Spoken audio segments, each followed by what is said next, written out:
Hello everyone, welcome back to another video. Today I will show you how to check screen time on Android. Go to your settings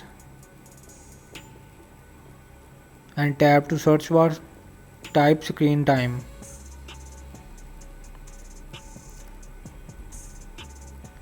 Click on screen time management.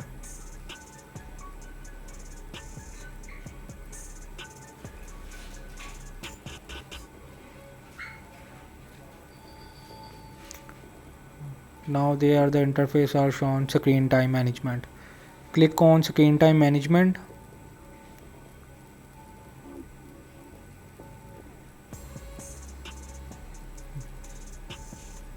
They are all the surface. Go back and turn on screen time management. Turn on. Now screen time is turned on. This is my phone next. Now you are shown app limits and bedtime. This is how to check screen time on Android. Hope this video help you. Please don't forget to like and subscribe.